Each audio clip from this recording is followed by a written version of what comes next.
Baik, terima kasih. Saya mohon nanti kita lengkap-lengkap aja ya, penting karena cuma 10 menit ya. Barangkali di slide pertama kita bisa melihat sini adalah ESG risk ya. Kenapa kita ESG risk? Karena saat ini dunia memaksa perusahaan-perusahaan ya, karena dunia saat ini termasuk di Indonesia tidak baik-baik saja. Ada kerusakan lingkungan dan juga ada masalah sosial. Nah, karena itu perusahaan khususnya yang bergerak di pasar modal, di lembaga keuangan, apalagi BUMN dan juga perusahaan-perusahaan yang dianggap merusak lingkungan seperti pertambangan, hutan dan perkebunan, itu mereka diminta mengungkapkan laporan keuangannya. Jadi governance-nya apa yang dilakukan oleh perusahaan, baik internal maupun eksternal, yang terkait dengan environment dan juga tentang sosial dan dilombakan. Dan paling penting nggak usah dilombakan pun yang namanya para pemodal dan juga para buyer terkenal dari dunia itu mereka akan memilih perusahaan-perusahaan yang ESG skornya meningkat. Itulah kira-kira. Di slide berikut kita bisa melihat ya yang tadi saya katakan ya bahwa tadi sampaikan oleh Pak Gita sangat luar biasa. Karena Pak Gita itu berpikir adalah bahwa setelah kita lahir ya kita hidup nanti kita meninggal dan pada satu saat kita akan dibangkitkan lagi untuk hidup abadi ya. Agama menyatakan nanti hidup abadi itu kita insya Allah masuk surga. Ada yang masuk neraka dulu, dicuci masuk surga. Jadi kalau kita ingin langsung masuk surga, tidak masuk neraka dalam tanda petik, karena kita bicara tentang spiritualitas, maka tentu kita harus mengikuti bukan hanya good governance, tapi juga good governance. Apa itu good governance? Adalah yang diminta oleh Allah kepada kita untuk do good and no harm tadi. Nah, apa sih legasi yang harus kita tinggalkan? Ya lanjut, kita bisa melihat bahwa legasi yang harus kita tinggalkan, sebagaimana di sini saya menggunakan growth mindset tadi ya. Growth mindset itu adalah mindset yang untuk kita hidup selalu perbaikan. Nah, kita tahu bahwa kalau kita nanti meninggal hanya 3 legacy. Termasuk bukan hanya legacy kita, tapi legacy kita sebagai di korporasi. Apalagi kalau kita owner daripada korporasi. Legacy itu apa sih yang akan terus hidup pada saat kita meninggal dan membuat kita memiliki pahala income ya. Ya, pahala income atau passive income di akhirat nanti. Yang pertama itu adalah amal jariah ya. Amal jariah itu baik tenaga, waktu, tapi tentu juga adalah biasanya harta atau cuan gitu ya dalam bentuk persepuluhan ataupun zakat ataupun TJSL dari perusahaan. Karena itu perusahaan harus sekaya-kayanya, harus semakmur-makmurnya supaya TJSL yang bermanfaat bagi sosial dan lingkungan itu baik ya. Itu yang pertama. Jadi kita harus kaya ya supaya kita bisa berbuat kebaikan lebih besar lagi. Kalau kita miskin kita susah berbuat kebaikan dari bentuk uang ya. Tentu dari bentuk tenaga ada. Yang kedua adalah ilmu bermanfaat. Artinya kita harus cerdas, lebih inovatif, kreatif, biar buat perusahaan itu jadi lebih baik lagi, sehingga lebih bermanfaat lagi. Nah yang ketiga, yang ini yang paling penting, bahwa kita harus meninggalkan keturunan yang baik, ya, keturunan yang soleh dan soleh untuk menjaga bumi ini tidak membuat kerusakan. Maka kita harus berusaha membuat keluarga kita menjadi sakinah, mawadah, warahmah. Nah inilah penting sebagai paradigma legacy ya, di mana legacy itu ya tentu bicaranya adalah tadi spiritual, maka hati kita yang kita harus latih supaya to love ya, mencintai, berbuat kebaikan, dan juga hati ini memimpin otak atau akal kita, dan otak kita harus selalu belajar dan belajar untuk pengembangan ya, untuk juga mengajarkan kepada yang lain, dan sehingga dengan hati dan otak tadi dia akan menimbulkan action daripada badan kita, tangan kita.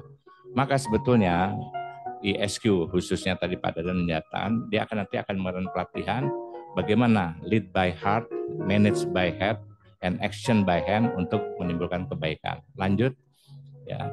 Nah, inilah visi manusia yang tadi saya sudah jelaskan. Kita ingin hidup di sorga nanti, karena itu buatlah sorga di dunia. Artinya paling gampang adalah kalau jargon di Korea itu simple, gerakan desa barunya, desaku sorgaku. Jadi mulailah dari hatiku sorgaku, keluargaku sorgaku, rumahku sorgaku, desaku sorgaku, dan Indonesiaku sorgaku. Itu lanjut ya. Ini kita bicara tentang spiritual dan emosional. Lanjut. Nah, tentu kita ingin merdeka, grand why-nya apa? Kalau kita belajar grand mindset, grand why-nya ditanya ya. Ternyata para founding father kita ingin merdeka. Merdeka dari apa? Kemiskinan, kebodohan, penyakit. Mereka ingin adil dan makmur. Nah, adil dan makmur ini ada sebenarnya tujuan Makosid Syariah juga. Makanya kita bisa lihat baik Pancasila maupun Makosid Syariah tidak ada perbedaan. Mereka ingin adalah Indonesia yang adil dan makmur. Tentu pertanyaannya, apakah kita sudah adil dan makmur? Tentu belum. Karena itulah usaha dari kita semua, khususnya perusahaan harus ke sana. Di slide berikut kita bisa lihat ya. Ini urutan-urutannya. Next slide ya. Nah, inilah pemaksaan dari dunia ya. Ada yang namanya TCFD, Task Force Climate Financial Disclosure, ya ada SFVD di Amerika. Itu adalah semua regulasi dan regulasi yang memaksa perusahaan itu harus berbuat baik, do good and no harm. Itu adalah ESG. Lanjut. Dan tentu ini adalah bagaimana kita menjalankan ESG ataupun TJSR, apa kaitannya ya. Kita tahu Nabi berubah itu karena diberi kitab suci, ada wahyunya. Khusus Nabi Muhammad SAW dia berubah setelah ayat pertama adalah Iqra. Iqra itu artinya apa? Adalah baca, pelajari, maknai, hafalkan, terapkan, ajarkan, dan sebarkan. Jadi ESG, TJSR, dan lain-lain hari ini itu juga seperti itu.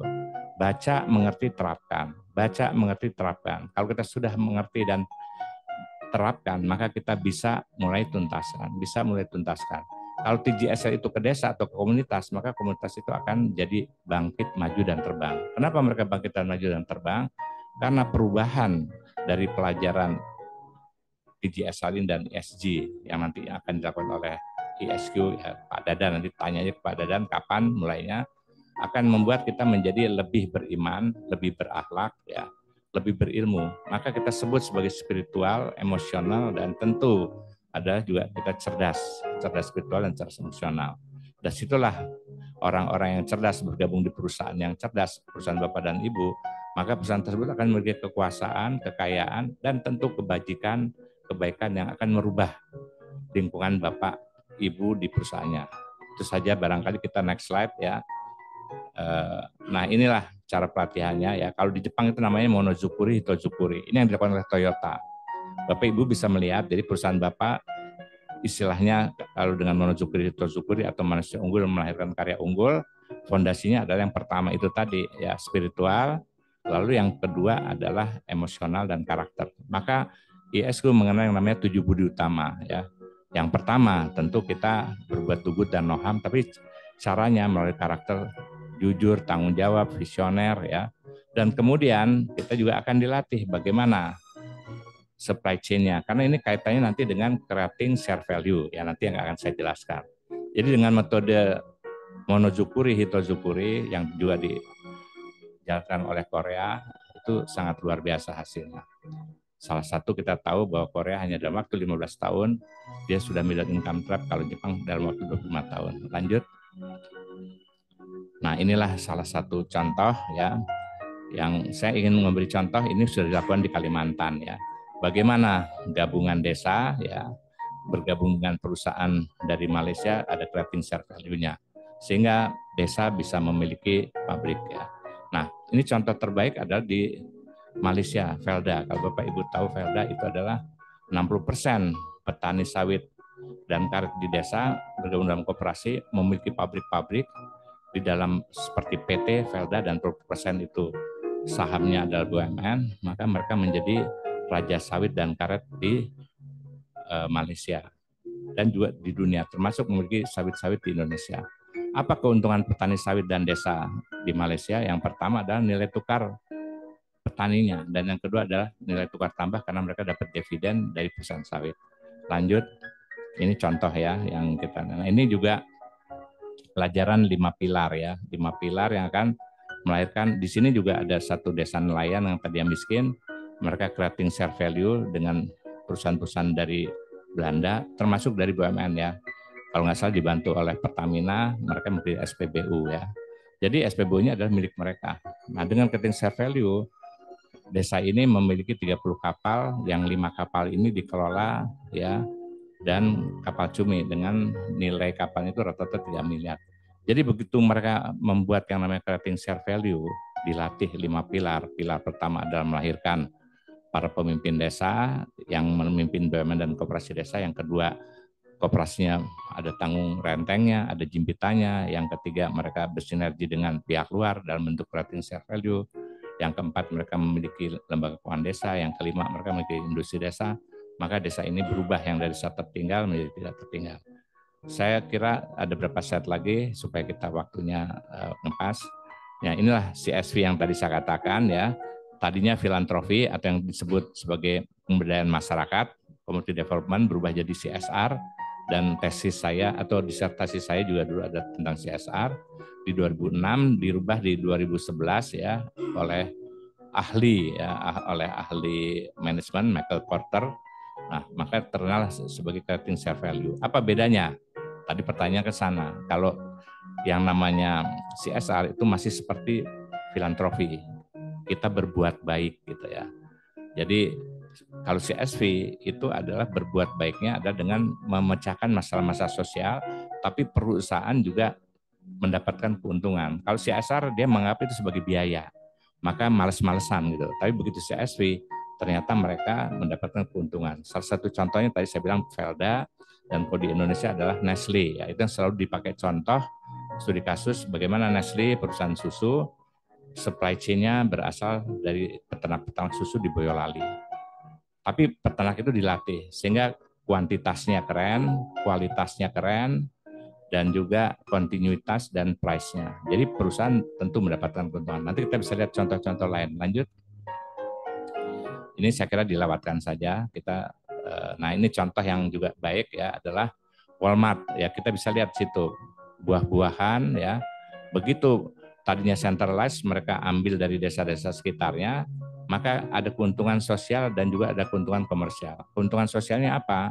Warga desa di sekitar yang peternak, bukan peternak ya, petani buah dan sayur meningkat penghasilannya, tapi dari sisi bisnis Walmart itu mereka ada dua keuntungan, mengurangi biaya transport dan kedua mengurangi buah-buah atau sayur yang busuk yang karena diangkut dari jauh.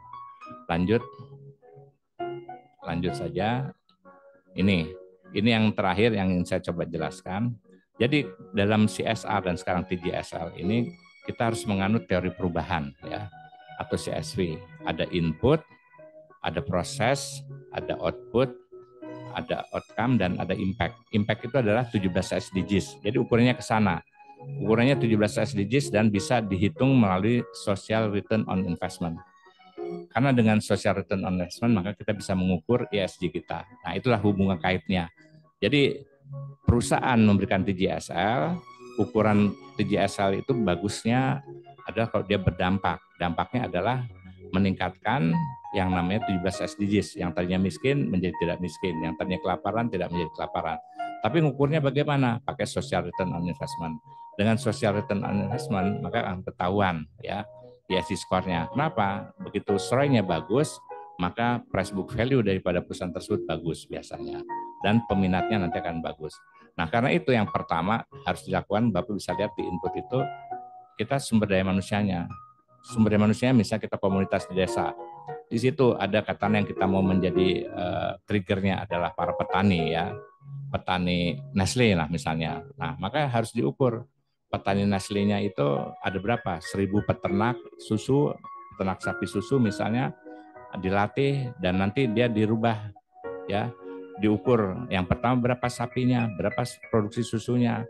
Nah, kemudian setelah 1 tahun berubah jadi berapa. Nah, itu harus ketahuan ya. Nah, bagaimana proses merubahnya? Ya tadi melalui pelatihan, pendampingan dan inkubasi. Saya nggak jelaskan ya, nanti bisa dilihat di situ. Dan kemudian outputnya apa? Nah, output itu adalah sesuatu yang diharapkan berubah gara-gara proses atau aktivitas tadi. Misalnya petani susunya yang tadinya cuma 5 sapi jadi 10 sapi atau 15 sapi, yang tadinya produksi susunya cuma berapa liter, naik 5 kali lipat. Nah, berarti itu adalah dampak langsung yang disebut output. Dampak tidak langsungnya apa? Ya, dampak tidak langsungnya itu adalah ternyata susunya jadi berkualitas baik. Lalu dampak yang diharapkannya itu apa? Yang tadinya penghasilannya nggak bagus ya di bawah UMR misalnya jadi 5 kali UMR, maka yang tadinya dianggap petaninya atau peternaknya adalah miskin menjadi tidak miskin lagi. Nah, ini adalah urutan-urutan yang masing-masing ternarasi. Karena kalau kita mengukur SROI itu ada dua yang diukur, kualitas dan kuantitas. Kualitas kita bisa hitung dalam bentuk angka-angka. Ya, ini formulanya kita bisa lihat ya. Jadi inilah nilai SROI yang biasa diukur, yaitu adalah present value atau manfaat sekarang dan dibagi dengan nilai investasi. Kalau dia di bawah 1, ya berarti kita kena laknat itulah istilahnya. Kalau sama dengan 1 rugi, tapi kalau lebih besar dari 1 baru kita beruntung. Nah, artinya di sini kita akan melibatkan banyak pihak. 1 misalnya ISQ itu adalah untuk melatih tadi kecerdasan spiritual dan kecerdasan emosional. Lalu yang kedua, perguruan tinggi atau para pakar atau bisnis untuk kecerdasan vokasional dan knowledge. Terus yang kelima, praktek di lapangan, yaitu experience. Jadi dengan learning by doing, practice make perfect, maka kita akan bisa menjadi expert. Nah, yang diukur SROI ini adalah jangka pendek, jangka menengah, jangka panjang. Untuk individu seperti apa, untuk desa seperti apa, nah ini bisa dilihat impact-nya dalam box ya. Jadi ini ada ukur-ukurannya. Nah, bayangkan saya harus menjelaskan ini 10 menit, maka 10 menit ini hanya untuk pengetahuan saja. Tapi dalam pelatihan seperti ini, kalau di kampus, mohon maaf nih, saya ngajar di kampus ini 1 semester. SROI dengan ISV 1 semester, TGSL dengan ESG itu 1 semester. Ya. Dan umumnya itu adalah di S2 ya. Jadi Bapak Ibu di sini langsung sebetulnya dengan 10 menit Bapak S3. Saya kira slide berikutnya sebagai penutup. Ya, ini ada 5 pertanyaan. Siapa yang berubah dan bagaimana hasilnya? Bagaimana mereka berubah ya? Dan kita bisa nggak membuktikan dengan 5 pertanyaan ini dan nanti ada angkanya, maka Bapak Ibu yang kebetulan di sini ada dari perusahaan BUMN, silahkan. Apakah TGSL Bapak sudah sampai seperti ini? Lanjut berikut. Dan ini ada 8 yang harus Bapak perhatikan. Ya, adalah yang pertama, bagaimana rencananya, plannya. Ya, plannya itu adalah membuat rencana termasuk nanti perhitungan SROI-nya seperti apa. Lalu CSR-nya kita rubah jadi CSV, dan yang ketiga monitoring. Jadi kalau yang plan itu ada sebelum, CSR lagi saat proses, monitoring setelah jadi. Biasanya kita 5 tahun dan tentu berubah dalam waktu 3 tahun, insya Allah berubah. Ya, yang tadinya target pertama adalah miskin menjadi tidak miskin, target SDGs kedua adalah tadinya kelaparan menjadi tidak lapar. Makanya program yang dijalankan oleh Pak Prabowo yang namanya MBG ya, makan bergizi gratis itu ada bagian daripada SDGs. Saya kira itu saja penjelasan singkat. Maaf kalau terburu-buru, tapi Bapak Ibu adalah Bapak Ibu yang sudah mengerti ini, jadi saya kira dengan jelas seperti itu kita bisa diskusi lebih lanjut. Saya serahkan lagi ke Pak Dadan. Terima kasih. Assalamualaikum warahmatullahi wabarakatuh.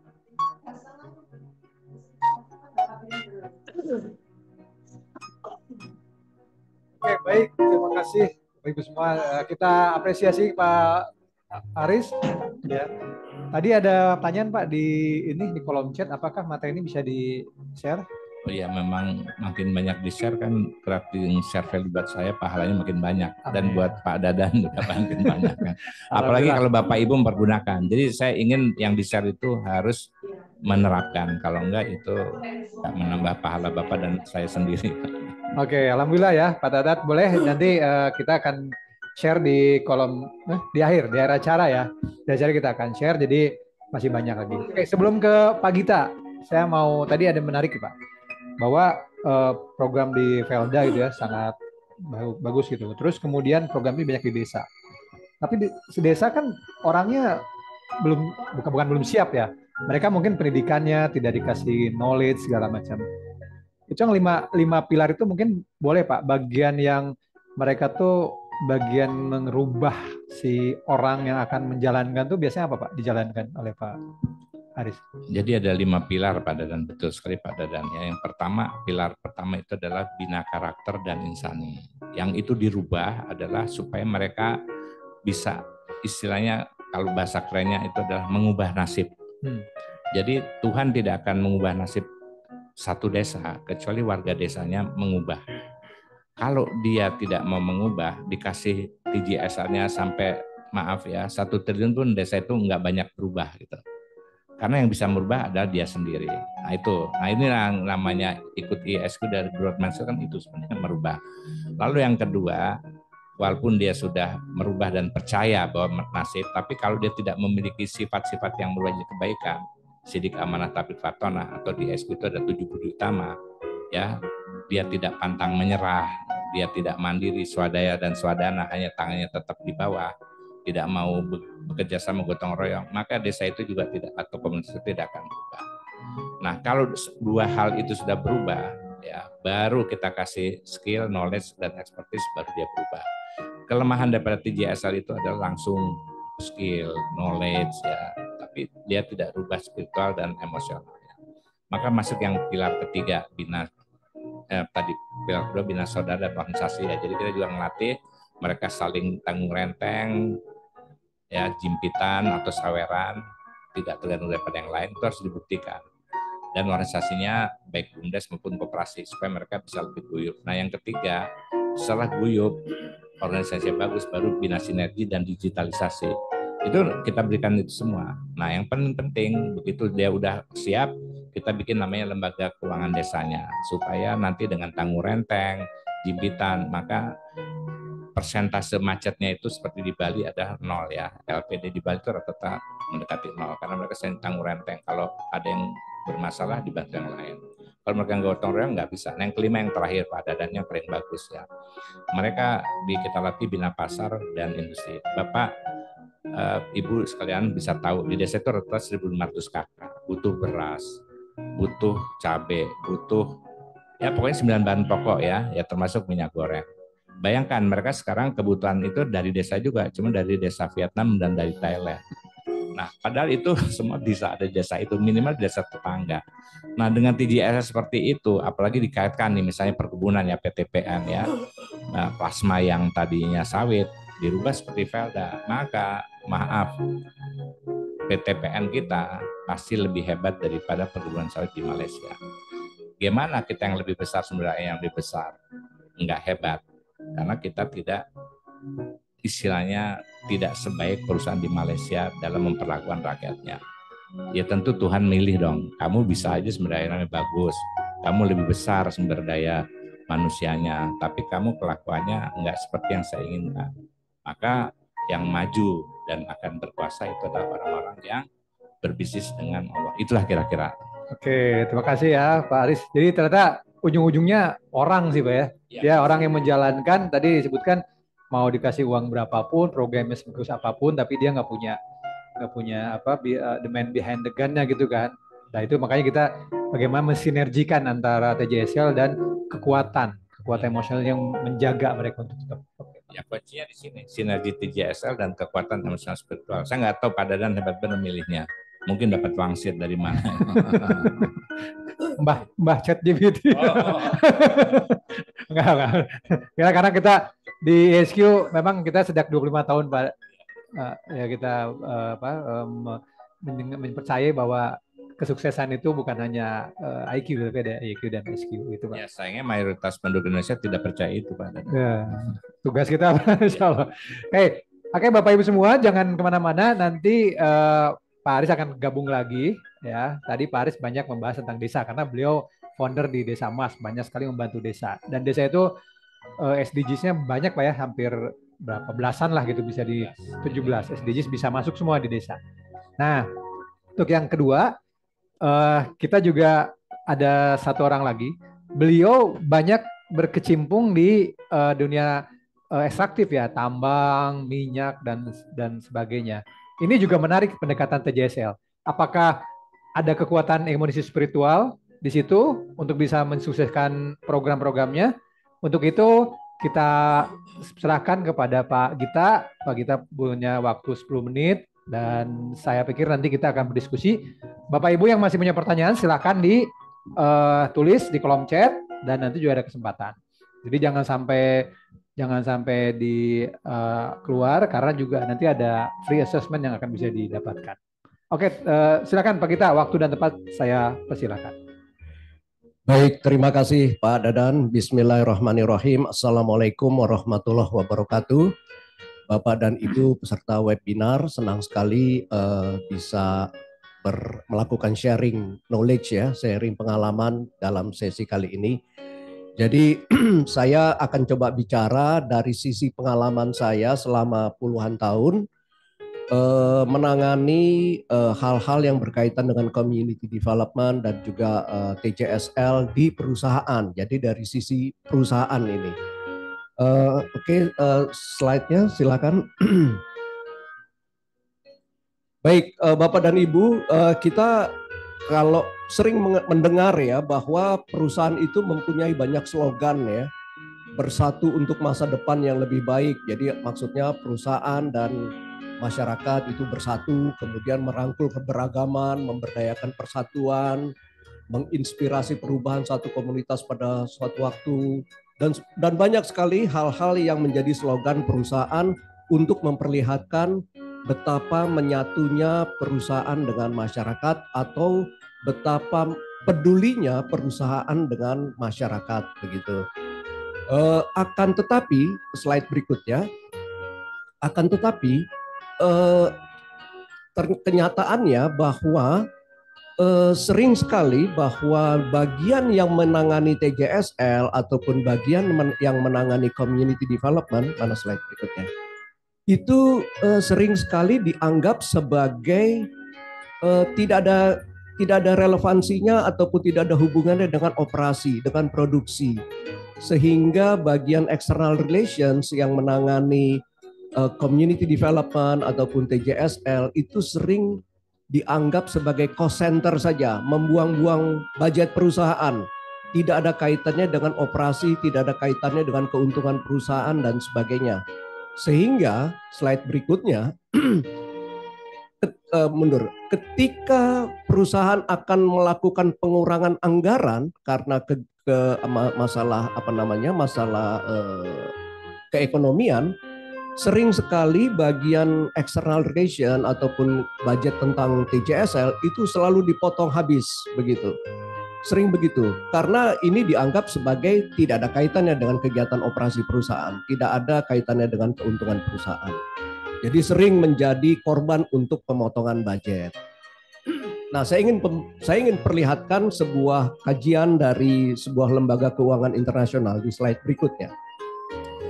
Ini adalah studi yang dilakukan oleh sebuah lembaga keuangan di Amerika Serikat terhadap perusahaan-perusahaan minyak yang beroperasi di seluruh dunia. Diambil ada 19 sampel perusahaan perminyakan, tiga yang beroperasi di Amerika Utara, kemudian 2 yang beroperasi di Amerika, 2 di Eropa, 5 di Afrika, 2 di Asia Pasifik, dan 5 di Asia di Middle East begitu ya. Studi ini ingin melihat kira-kira faktor-faktor apa sih yang menyebabkan keterlambatan proyek-proyek kapital, proyek-proyek perminyakan. Begitu.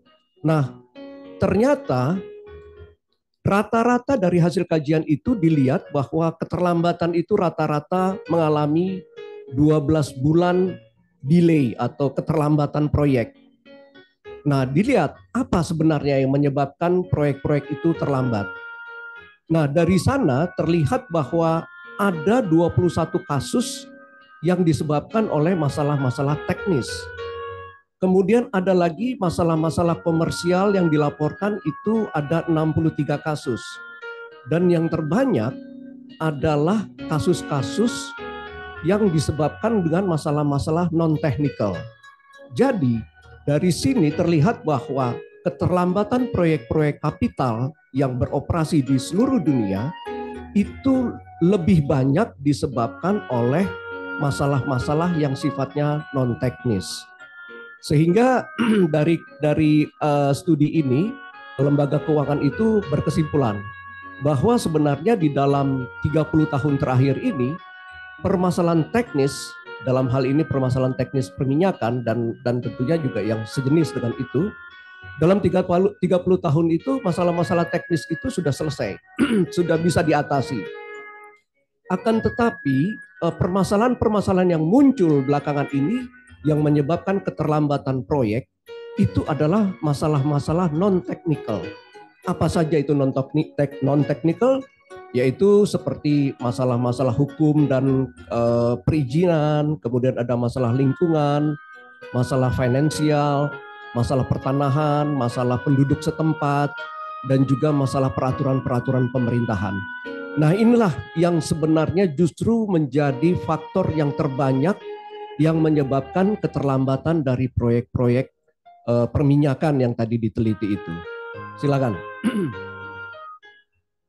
Nah, jadi dari kasus itu kita bisa berkesimpulan bahwa sebenarnya keputusan sebuah industri di dalam melakukan pekerjaannya, di dalam melakukan proyek itu sebenarnya harus memikirkan tidak hanya masalah-masalah teknis saja, akan tetapi sebelum mengambil keputusan, sebuah industri itu harus juga memikirkan masalah-masalah non-teknis.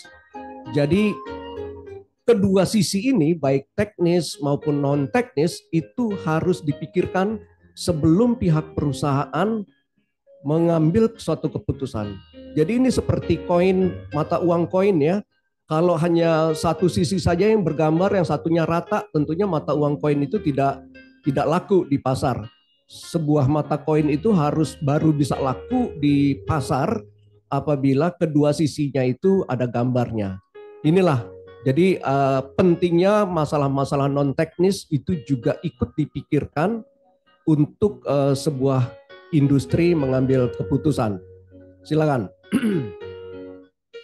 Nah, jadi dari situ kemudian muncul istilah yang namanya corporate social responsibility. Jadi sebenarnya tadi juga sudah disampaikan oleh Pak Aris bahwa CSR ini juga merupakan suatu pendekatan dari industri di dalam melakukan kegiatannya, bagaimana agar kegiatannya tersebut bisa berkelanjutan. Dan ini menjadi sudut pandang perusahaan bahwa dia harus memikirkan sisi teknis dan juga harus memikirkan sisi sosial dan lingkungannya begitu. Jadi CSR ini seharusnya itu merupakan bagian integral dari budaya perusahaan. Jadi perusahaan tidak hanya berpikir masalah teknis, apakah itu teknis di sini bukan berarti teknik seperti teknik perminyakan saja, tapi kalau misalnya perbankan, ya teknik perbankan apa begitu. Kalau dari pertanian apa teknis pertanian apa. Dari kelautan misalnya teknis kelautan apa. Tapi juga berpikirkan masalah-masalah sosial yang berada di sekitar perusahaan ataupun industri tersebut. Silakan. Nah, tapi sering kita menyalahartikan, dikatakan bahwa CSR itu ya memberikan bantuan, memberikan sumbangan, begitu ya, memberikan donasi. Itu pemahaman yang kemudian agak bengkok atau agak melenceng gitu. CSR itu sebetulnya tidak sekedar hanya memberikan bantuan, sumbangan dan sebagainya. Jadi kalau kita mencoba melihat dari ISO 26000 itu CSR itu melingkupi beberapa hal ya, mulai dari supply chain management, kemudian ada human resources, ada masalah etika, ada masalah human rights, ada masalah lingkungan, dan yang terakhir adalah masalah community development ataupun juga TJSL. Jadi biasanya kalau di dunia swasta itu biasanya mengenal community development ataupun social investment gitu ya. Tapi kalau di BUMN biasanya yang dikenal itu adalah TJSL. Itu kurang lebih sih pengertiannya sama saja sebenarnya. Jadi sebenarnya CSR itu melingkupi hal-hal sebagaimana yang kita katakan ini. Jadi bukan hanya bagian external relations saja yang harus memikirkan CSR, tapi bagian-bagian yang terkait sebagaimana yang saya perlihatkan ini, itu juga harus memikirkan apa kira-kira dampak sosial yang bisa diterima oleh masyarakat lingkungan perusahaan dari bidang-bidang yang seperti ini. Misalnya supply chain management, apa yang bisa dilakukan? Masalah human resources, apa yang bisa juga dirasakan oleh masyarakat di sekitar perusahaan, dan seterusnya dan seterusnya. Inilah kurang lebih pemahaman secara garis besar tentang CSR itu seperti apa sebenarnya ruang lingkupnya. Silakan. Nah, Tadi kita bicara soal CD dan TJSL dan saya mengatakan bahwa sebenarnya TJSL ataupun community development itu bukan program charity, bukan program memberikan sumbangan, bukan memberikan program bantuan. Tapi ini kita bisa mendefinisikan banyak sekali definisi tentang CD ataupun tentang TJSL. Di sini saya mencoba mensummarikan bahwa community development ataupun TJSL itu adalah merupakan sebuah tanggung jawab.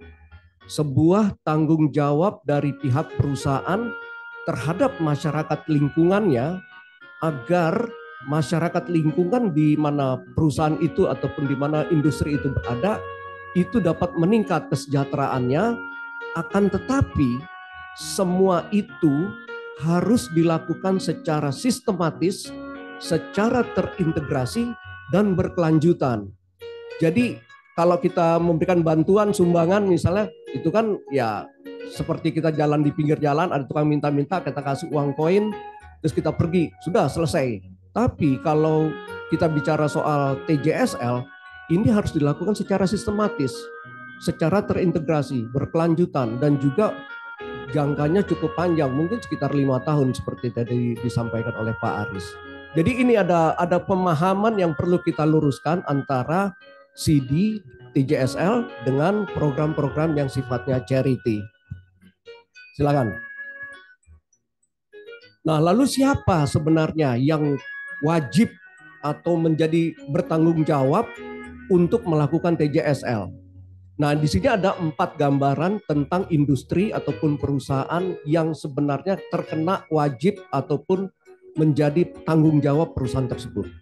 Yang pertama adalah apabila industri tersebut menimbulkan dampak lingkungan dan dampak sosial terhadap sekitarnya. Ini wajib dia melakukannya. Kemudian apabila industri tersebut tercatat di bursa saham. Ini wajib. Kemudian apabila perusahaan tersebut berorientasi ekspor ataupun dampaknya ataupun produknya itu dirasakan oleh masyarakat luas. Dan yang terakhir adalah apabila industri ini ataupun perusahaan ini menjadi sorotan ataupun menjadi perhatian di masyarakat nasional maupun masyarakat internasional. Nah, jadi apabila industri ataupun perusahaan tersebut masuk ke dalam kategori ini, maka dia sifatnya menjadi wajib untuk melakukan kegiatan TJSL. Ini di mana ini bisa dilihat? Ini ada di saya mengambil ini dari keputusan Menteri Lingkungan Hidup yang nomornya saya agak lupa berapa ya. Kalau saya tidak salah mungkin mohon maaf lah saya agak lupa. Tapi inilah undang-undang dan peraturan yang mengatur itu semua. Jadi kita bisa melihat bahwa sebenarnya TJSL ataupun community development ataupun social investment ini sudah banyak aturan-aturan yang mengaturnya. Sehingga memang sebenarnya perusahaan ataupun pihak-pihak industri sudah tidak bisa berkelit lagi. Dia memang harus memberikan perhatiannya kepada masalah ini. Silakan. Nah, lalu bagaimana bentuk pelaksanaannya? Tadi Pak Aris sudah mengatakan sudah ada 17 tujuan pembangunan berkelanjutan yang bisa kita ikuti. Seperti itu. Jadi ada 17 goals, sustainable development goals yang bisa kita lihat mana kira-kira yang cocok dengan industri ataupun perusahaan kita. Nah, di Indonesia ini kemudian dituangkan ke dalam Peraturan Presiden nomor 59 tahun 2017 tentang pelaksanaan pencapaian tujuan pembangunan berkelanjutan. Jadi sebenarnya sudah mudah kita untuk melakukan kegiatan TJSL ataupun CD. Tinggal mengikuti saja peraturan presiden yang sudah terbit ini. Tinggal kita ikuti mana kira-kira yang cocok dengan kita, itu bisa kita jalankan. Silakan. Nah, saya sedikit tadi walaupun Pak Aris juga sudah menjelaskan tentang creating shared values, saya juga ingin menjelaskan sedikit mengenai ini. Karena ini sekarang ini banyak BUMN ya yang didorong untuk melakukan TJSL-nya itu dengan menampilkan nilai-nilai seperti yang di creating shared values ini. Silakan. banyak sekali sebetulnya istilah-istilah yang perlu kita ketahui ya. Ada CSR, ada CSV, ada SDGs, ada ESG dan banyak lagi. Ini membuat kita bingung. Nah, ini nanti bisa dibaca kira-kira kapan itu munculnya istilah-istilah tersebut, kemudian objektifnya apa dan tipikalnya seperti apa, ini bisa dilihat. Karena sebetulnya ini tinggal melihat paradigmanya saja. Kita melihat dari sisi mana, apakah dari sisi perusahaan, dari sisi pemerintah, ataupun juga dari sisi pemegang saham. Nanti sebetulnya istilah-istilah itu akan muncul dari paradigma yang keluar itu tadi. Silakan lanjut. Nah, kalau kita bicara tentang creating shared values, ini tadi juga disampaikan oleh Pak Aris bahwa mulai diperkenalkan oleh Michael Porter dan Mark Kramer tahun 2011. Ada 3 jenis, ada 3 bentuk ya tentang creating shared values ini seperti apa. Ada reconciling product and markets, ada redefining productivity in the value chain, dan juga ada enabling local cluster development. Ini sebetulnya seperti apa? Saya coba jelaskan secara singkat saja, nanti mungkin kita bisa dalamin dalam sesi yang berikutnya. Silakan lanjutkan. Jadi kalau reconciling product and markets ini sebenarnya cirinya itu adalah adanya kebijakan perusahaan. Adanya kebijakan perusahaan, ada pasar yang baru yang diciptakan, kemudian juga melayani kebutuhan yang belum terpenuhi oleh market yang selama ini ada. Jadi misalnya contohnya saja, misalnya kalau sebuah perusahaan minyak misalnya yang beroperasi di daerah yang sangat terpencil, kemudian ia ingin mengembangkan wilayah tersebut supaya menjadi ramai, maka perusahaan tersebut membuat kebijakan, oke, kalau gitu untuk rumah karyawan kita akan bangun perumahan karyawan di sekitar lokasi operasi perusahaan. Dengan demikian lokasi yang tadinya terpencil, yang tadinya sunyi, kemudian menjadi ramai karena sudah mulai bermunculan rumah-rumah perusahaan, rumah-rumah karyawan begitu. Kemudian juga ada misalnya pemindahan lokasi pengadaan barang dan jasa. Kalau misalnya perusahaan tersebut berada di lokasi yang jauh ya, kemudian selama ini misalnya untuk pengadaan barang dan jasa itu dilakukan di kantor pusat di Jakarta misalnya, kemudian perusahaan mengambil policy, oke, untuk penyelenggaraan pengadaan barang dilakukan di lokasi di mana industri itu berjalan. Jadi ada semacam kebijakan perusahaan yang dikeluarkan untuk mengembangkan suatu daerah, suatu wilayah, ataupun suatu komunitas masyarakat. Lanjut.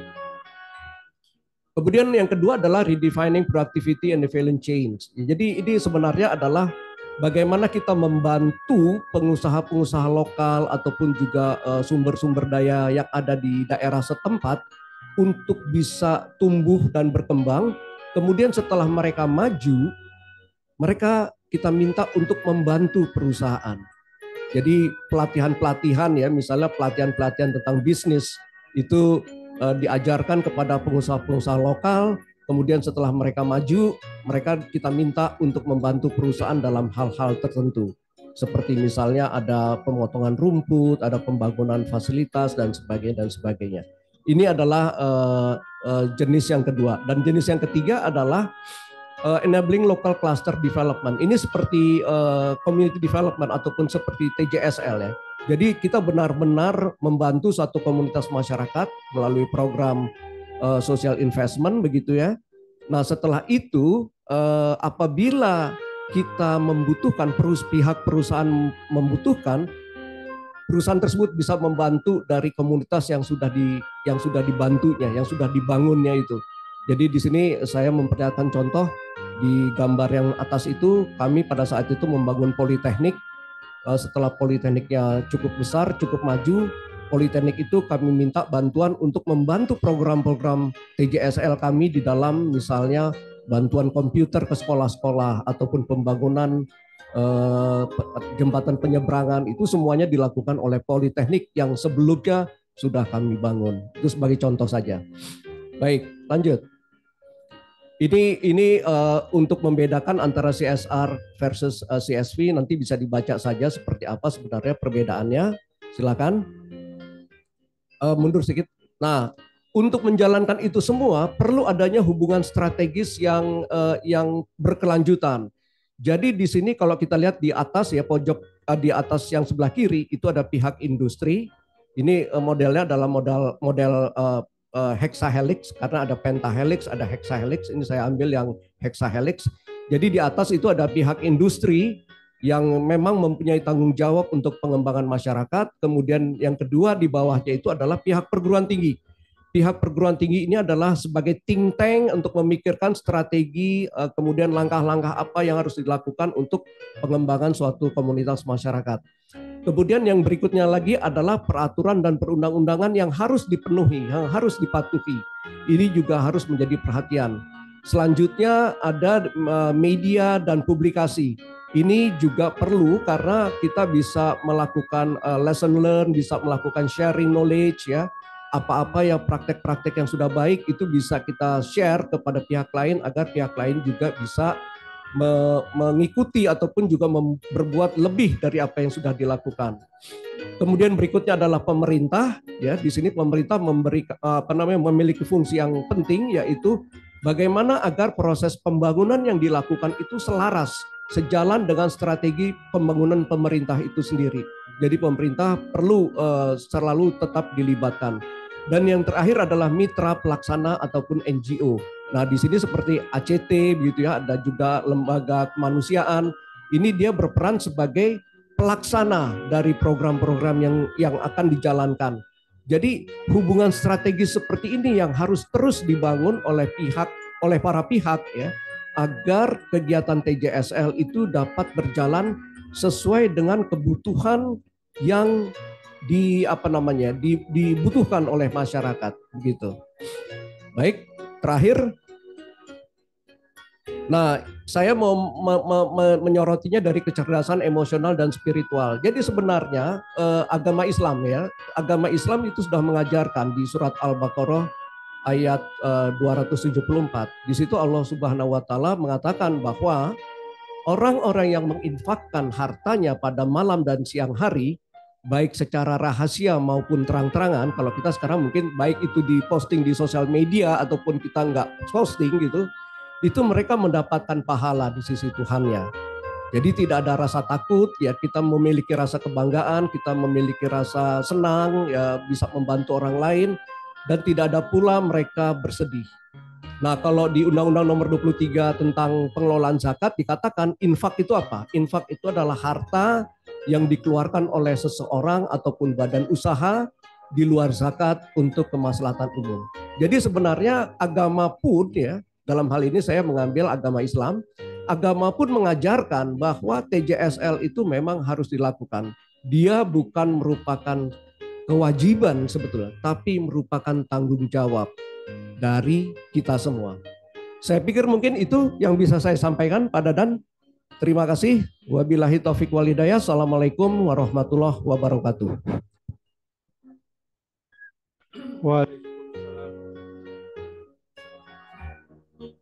Yes. Oke. Waalaikumsalam warahmatullahi wabarakatuh. Terima kasih Pak Gita. Luar biasa nih. Tadi kita melihat dari sisi filosofi maupun pendekatannya untuk di Desa Mas ya. Sekarang Bapak menyampaikan tentang di korporasi, apalagi Bapak bergerak di bidang minyak Pak ya? Iya, minyak dan geotermal ya, panas bumi. Nah itu biasanya tadi sampaikan bisa sampai 5 tahun nih Pak. Kalau misalnya ngebornya itu tahun 2024, itu TJSL masuk kapan tuh Pak? Baik, Pak Dadan. Jadi seperti yang saya lakukan sekarang ini, saya sekarang ini sedang membantu sebuah perusahaan BUMN geotermal yang akan melakukan pengeboran mungkin tahun 2025 ataupun tahun 2026 begitu ya. Tapi saya sudah melakukan program ataupun melakukan kajian ini sejak 2 tahun yang lalu, Pak. Saya sudah melakukan kajian itu sejak tahun 2023 ya, tahun 2023 sudah melakukan pengamatan sosial, melakukan pengamatan lingkungan. Dan itu akan terus berlangsung selama proyek itu dijalankan gitu. Jadi kalau pekerjaan teknisnya sendiri di lapangan belum ada apa-apa. Tapi kita dari ahli-ahli lingkungan dan ahli sosial itu sudah bergerak 2 tahun sebelumnya sudah mulai. Gitu. Apa tuh biasanya kenapa harus sejauh itu? Iya, karena begini Pak, karena kalau dari industri itu kan akan masuk ke sebuah wilayah yang mungkin selama ini wilayah itu tenang-tenang saja, tenang-tenang, udaranya segar, kicau burung yang terus terdengar begitu. Jangan sampai ya, jangan sampai ketika sebuah industri masuk untuk melakukan eksplorasi, semua itu jadi hilang begitu. Karena kita kan ada prinsip yang namanya sustainable development. Kita boleh berusaha untuk memenuhi kebutuhan kita pada hari ini. Tapi jangan sampai anak cucu kita itu tidak mendengar lagi suara burung, tidak bisa lagi merasakan udara yang segar dan seterusnya. Oleh karena itu kajian-kajian perlu dilakukan supaya kita bisa memitigasi dampak-dampak yang mungkin akan timbul. Oke, gitu, Pak. Oke, mungkin pertanyaan terakhir sebelum kita diskusi lagi nanti ya bertiga, Pak. Kira-kira kalau perusahaan itu bisa nggak ngerjain sendiri, Pak? Atau sebenarnya perlu semacam supporting? Tadi Pak ada disampaikan ada akademik, ada birokrasi gitu kan. Apa handicapnya kalau hanya mengerjakan oleh perusahaan sendiri itu? Iya, saya juga merasakan ya ketika saya masih tugas di perusahaan bahwa kalau kita mau melakukan sendiri, resources yang ada itu terbatas di perusahaan, Pak. Baik dari pengetahuan, baik dari waktu, baik dari pengalaman, kemudian wawasannya juga terbatas, Pak. Ya, setiap hari karyawan itu harus bikin laporan, bikin ini, bikin itu segala macam, sehingga kalau perusahaan hanya melakukan sendiri, juga hasilnya juga jadi tidak baik begitu ya. Jadi memang ini harus dilakukan secara bersama-sama. Tadi sudah saya sampaikan bahwa dari sisi hexahelix itu bahwa untuk membangun sebuah masyarakat itu perlu keroyokan, perlu kerjasama, perlu gotong royong. Jadi berat rasanya, tidak mungkinlah rasanya kalau hanya dilakukan oleh perusahaan saja. Nah, permasalahannya adalah bagaimana kita memilih mitra, itu kan jadi penting gitu kan. Ya tentunya mitranya harus terpercaya, harus jujur dan sebagainya. Jadi itu kurang lebih Pak Dadan, bagaimana sebenarnya kita harus melakukan TJSL ini secara bersama-sama. Iya, ya, era kolaborasi, Pak ya. Oke, oke, pembicaraan makin menarik dan untuk itu mungkin saya juga akan undang lagi Pak Aris Mufti. Ini kita akan bicara tentang hal yang juga penting.